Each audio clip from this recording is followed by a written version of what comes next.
set of coincidental thoughts into what we wanted for this totem pole. When I was a little boy, my dad, when we'd go speak at school, things like that, he'd say totem poles are like the pictures in a book. So when you see Winnie the Pooh's butt stuck in Rabbit's door, you know what's happening in that story. That's the same thing as a totem pole, and after today, you all, and you're going to get gifts for it, will know the story of this pole so you can tell others.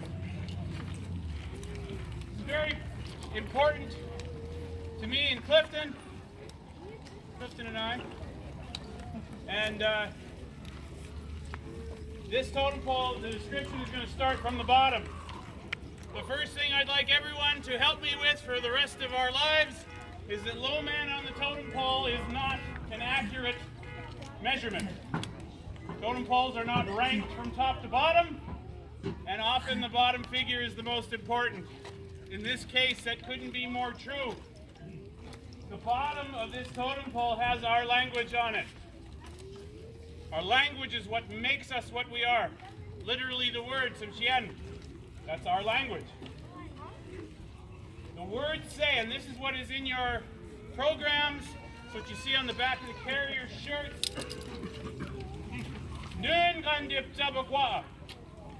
This is written as if our pioneers left a message for us. We made this for you, meaning this place. It belongs to you and your children.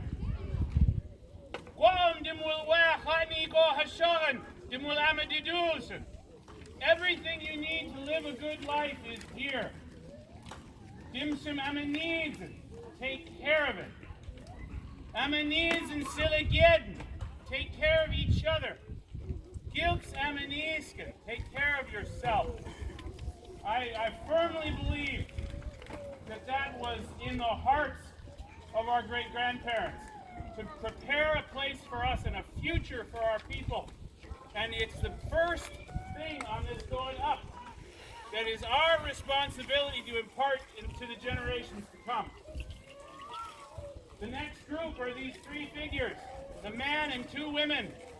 These are our pioneers and our ancestors. Our history, Tsimshian history, did not start in 1887. We are eons old. Before the pyramids were built, our villages existed on the coast. These are our ancestors. The man is wearing a Chilkat apron. Somalian-speaking peoples invented that style of weaving. The ladies each have false embroidery basket designs to honor our weavers. For after we moved here, our ladies continued weaving and created a style that is unique to our island. Each of the old ladies have labret in their lip, just like in the old times. The band that they're holding represents all of our natural resources. It has a halibut, salmon, devil's club, and salmon berries on it, but it is meant to represent all of the wealth of our island. We must preserve and protect that which is ours, like the mayor said, and what Mr. Hanbury said, our inheritance to the next generation. Above that are the four clans. These too are thousands of years old. And that our grandparents, through everything we went through, made a point to remember those things, shows how important they are. They are our interconnectedness between each other, our families. I was thinking the other day that I have relatives from all of the clans. And that's something that I notice, that I'm saying to my generation and the one after. We're starting to not pay attention to those things, and we need to. My dad talked about when he was a boy and their house door was always open and family coming in from BC and all over town, everybody knew whose cousins they were. Now I hear people talk about the different Hayward families and I kind of want to giggle because it's one big family. connected this place. And those four clans together, helping each other hold up the next part, is to remind us we are all we've got. We are each other's people. And we have to respect and remember those connections between all of us. The next band, on the wolf, you'll notice black dashing on the arms and legs. That is our tribute to carvers like Sidney Campbell and Casper Mather, who continued during a dark time where our work wasn't able to be raised like this. But they produced that on those model poles, and that's our little nod and respect to those old-time carvers. The style of water coming up, the splash of the killer whale, comes from old silver engraving from contact when we first started making silver bracelets. Clifton designed both the eagle and raven's wings. The band that the four clans are holding up is our island itself. It shows the waterfall, the mountains, the trees. When we use our language, when we put names on our people and names on the places itself, that is a way of claiming ownership. Our ancestors come from over a dozen villages in the old days, before we came together at Port Simpson, before Metlakatla, and before New Metlakatla. We all come from all over the Tsimshian Nation and other places. But we came together to create this community. We are the people of this place. And it is all of that history, our interconnected families, the land we should care for, the resources we should care for, our history, why our ancestors did what they did for us. It's all of that that the next generation and the generation after that need to know. So that that's them up there at the top, boy and a girl, holding up our flag.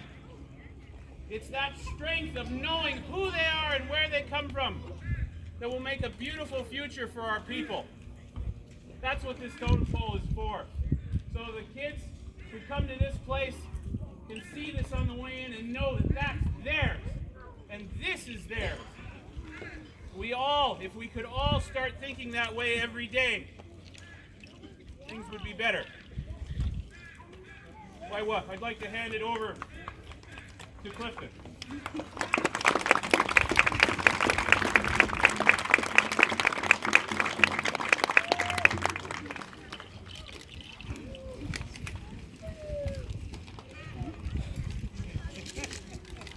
Hope it shows you why you must be okay.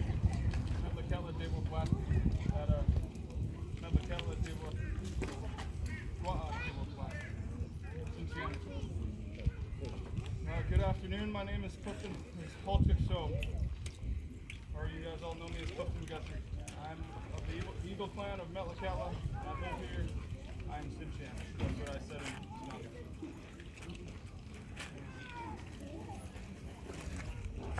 Spent the last 12 years away from here.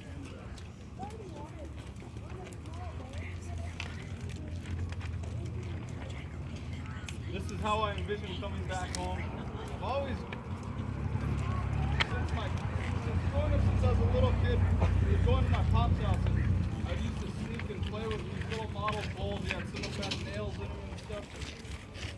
And from that point on, I knew what I wanted to be. And so when we left here, I just tried to fit in everywhere else, and to come back, it was like I was trying to be something that I wasn't, and I ran from it the whole time.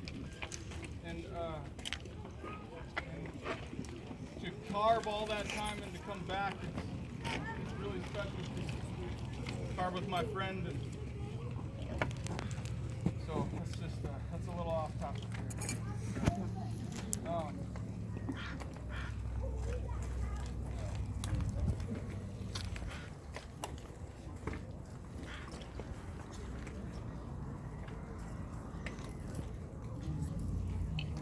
I just wanted to take a second to thank my teachers that I've always had, Jack Hudson, and Davey, and David. And especially David. When I was in Seattle, I was working all the time, but I would take the time to go and work with him and carve with him, and he challenged me. I was at a point where my artwork didn't feel complete, like with myself, and he challenged me to learn language and dance and drum and sing, and it's affected my whole family. And it made my artwork feel complete and whole, and there's not a skip beat in it. I'm happy with everything now compared to how I felt at the time. So I wanted to thank David for that, and also Davey. This is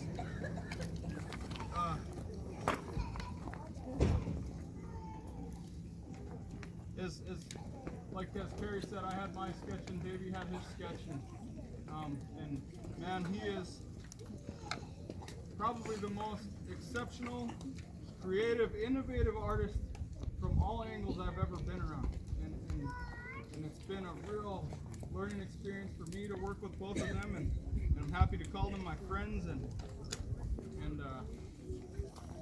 just feel fortunate to keep this going, and so I could keep it going for my kids and my nephews and nieces and everybody else. And if anybody ever wants help on anything, or wants to just come and carve and hang out in my shop, anybody's welcome to. Me and Davey are open books, and we want to share as much as take in. So with all that said, I wanted to thank some people who have helped. I know Willamot is going to thank all the carriers and anybody who had anything to do with it, but a lot went on behind the scenes, like to make this happen so smooth. Guys were up here digging the hole and pouring the concrete up till 2 o'clock in the morning, donating their time, and welding the bracket and torching the holes, and so I don't want to forget these people, so I just want to give some people who have helped. So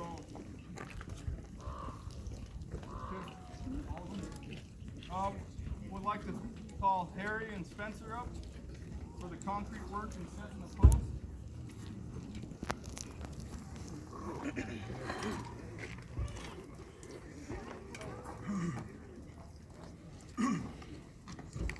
Not sure if Tim Schleissner's here, but Tim came up and burned the house for us, and that saved a lot of drill bits.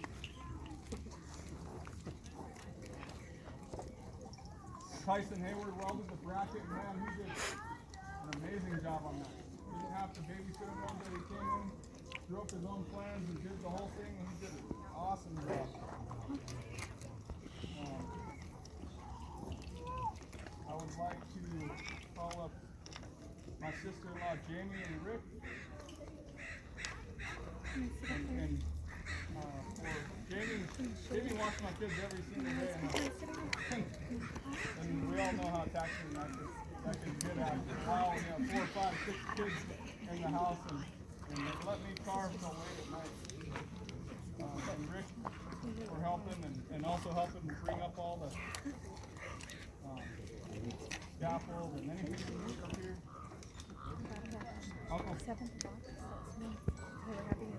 Uncle Saul and Leo, and they helped. We called them up, and they did anything they wanted besides digging the hole and pouring, setting the post.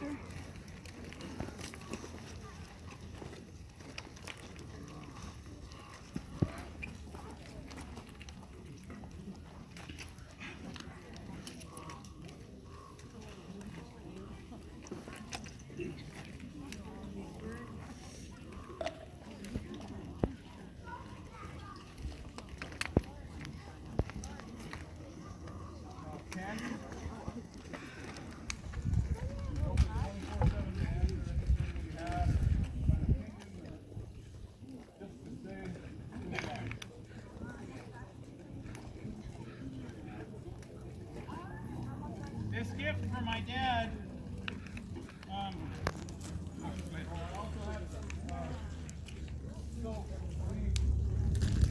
Tyson had his own tools, and these people they were donating their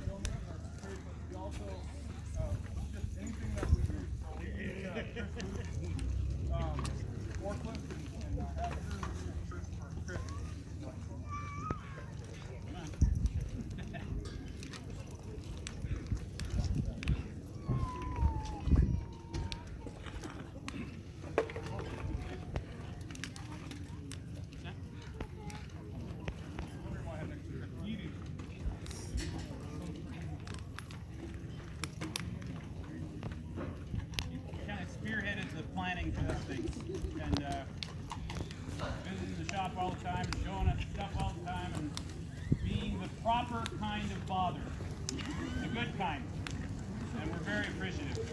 So we have this print and this brand new scarf that I just did with 8th generation down in Seattle. That's where you got your socks. Your socks.